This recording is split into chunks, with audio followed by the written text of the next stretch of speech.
जी बिल्कुल, वफ़ाक की तरफ से इमरान खान पर तौहीन अदालत केस की आज इंतहाई अहम समाअत हुई है सुप्रीम कोर्ट में। और इमरान खान की तरफ से उनके वकील बाबर ऐवान और फैसल चौधरी पेश हुए थे। बाबर ऐवान के वकील एहसन भून भी अदालत में मौजूद थे। दूसरी तरफ से एडिशनल अटारनी जनरल अदालत के सामने पेश हुए थे। और इंतहाई अहम आज की समाअत हुई है, वो इस वजह से कि तहरीक इंसाफ ने सुप्रीम कोर्ट से उम्मीदें वाबस्ता कर रखी थी कि लॉन्ग मार्च की शायद उनको वहाँ से ज़रूर इजाज़त मिलेगी और लचक मिलेगी। लेकिन आज की जो समाअत है और ये केस जो है वो 25 मई का जो हवाले से है, जब इमरान खान ने लॉन्ग मार्च किया था और अदालती अहकामात अदालत ने दिए थे कि डी चौक की तरफ नहीं आना, जिसमें वफाक की तरफ से ये मौक़िफ़ अपनाया गया था कि इमरान खान 4 किलोमीटर 5 किलोमीटर आगे आ गए थे जहाँ से अदालत ने उनको रोका था। तो इस केस की बड़ी अहम समाअत ये हुई है कि चीफ जस्टिस की तरफ से भी बड़ी जो है अहम रिमार्क्स दिए गए हैं। सबसे पहले एडिशनल अटारनी जनरल ने अपना मौक़िफ़ अदालत के सामने रखा और उन्होंने कहा कि जो 2014 में भी जब इमरान खान को जलसे के लिए NOC दिया गया था, तो तब भी उनको जो है उन्होंने उस NOC की खिलाफ वर्जी की थी। और उन्होंने कहा कि जी इमरान खान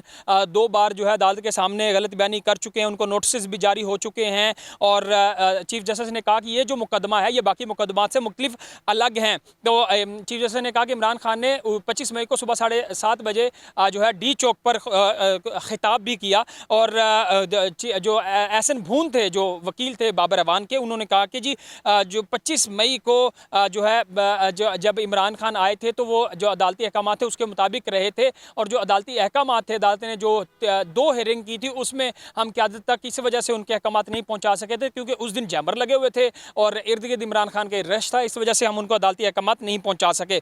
तो चीफ जस्टिस ने कहा कि हमारे जो 2 अहकामात थे वो उनके में फ़र्क कितना था। तो एडिशनल अटारनी जनरल ने कहा कि जी एक आपने सुबह 11 बजे दिया था और शाम जो है 6 बजे दूसरा हुक्मनामा जारी किया था। और चीफ जस्टिस ने कहा कि अगर किसी से आपकी बात नहीं हुई थी तो अदालत को तो आगाह कर देते। यानी तहरीक इंसाफ के वकला को कहा कि जब आपको अदालती हुक्मनामा दे दिया गया था तो आप अगर अपनी क़यादत तक वो हुक्मनामा नहीं पहुंचा सके थे तो कम से कम आप अदालत को तो आगाह कर देते। हमने बाबर ऐवान और फैसल चौधरी पर यकीन किया और उन्होंने कहा कि इमरान खान को अदालती हुक्म का कैसे इल्म हो गया, और अगर आप लोगों का जो हदायतनामा अगर आपने नहीं पहुंचाया तो उनको कैसे इल्म हो गया।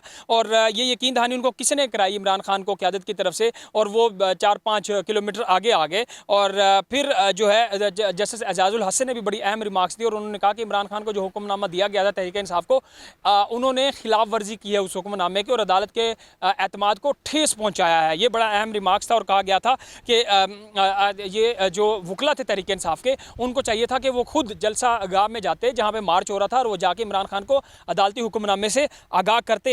और चीफ जस्टिस ने कहा कि ये जो वाक़यात हो रहे हैं, और उन्होंने आज़म सवाती के हवाले से भी डिस्कस किया कि आज जब उनके हवाले से हमने खबर देखी और उन्होंने जो अपना बयान दिया है वो हमारे दिल को बड़ा जाके लगा है। और चीफ जस्टिस ने कहा कि चीफ जस्टिस ने अदालती जो अहकामात थे वो भी एहसन भून ने वो पढ़कर सुनाए और उनसे पूछा, काफ़ी ज़्यादा बरहमी का इजहार किया कि अगर आप लोगों को जब हमने एतमाद किया था तो आप क़यादत को आगाह करते और अदालती अहकामात के मुताबिक वो जलसा उस दिन 25 मार्च का जो मार्च था वो ख़त्म कर देते आप 25 मई का। और उसके बाद जो फैसल चौधरी थे उन्होंने अदालत के सामने अपने मौक़िफ़ रखा और कहा कि जी मेरा असद उमर से रब्ता हो गया था, इमरान खान से रब्ता नहीं हो सका था, असद उमर को मैंने अदालती अहकामात बता दिए थे। तो चीफ जस्टिस ने कहा कि अगर असद उमर से आपका रब्ता हो गया था तो फिर इसका मतलब है कि असद उमर का नंबर तो ऑन था, आप कह रहे जैमर लगे हुए हैं। तो इसके अलावा जस्टिस एजाजुल हसन ने जो रिमार्क्स दिए वो बहुत ज़्यादा अहम हैं और उन्होंने कहा कि ऐसे हालात हैं कि इस वक्त जो हम एतमाद करते हैं वकला पर, और अगर किसी ने अदालत को नहीं बताया कि हमारा टेलीफोनिक रब्ता हो गया या नहीं हुआ, और वकला को ये यकीन दहानी करानी चाहिए थी क़यादत के पास जाकर। और फिर ये भी कहा कि सुप्रीम कोर्ट किसी वकील ये नहीं कि हम कहीं और जाना पड़े। जस्टिस एजाजुल्लाह ने कहा कि हम किसी वकील ने ये नहीं कहा कि हमें कहीं और जाना पड़ेगा। तहरीक इंसाफ की तरफ से G9 और H11 के दरमियान जलसा गाह की जगह मांगी गई थी और उसके बाद अदालती अहकामात की खिलाफ वर्जी की गई। तो ये सारी आज की जो है कार्रवाई है जिसमें इमरान खान से आज जवाब भी तलब किया गया है। हफ्ते तक अदालत ने जवाब तलब किया है और कहा है कि चीफ जस्टिस ने कहा कि हमने रिपोर्ट्स मंगवाई हैं, हम इंतहाई एहतियात का मुजाहरा कर रहे हैं और अदालत के अहकामात को जब एतमाद को ठेस पहुँचेगी तो ये अमल गैर कानूनी होने के मुतरादिफ है।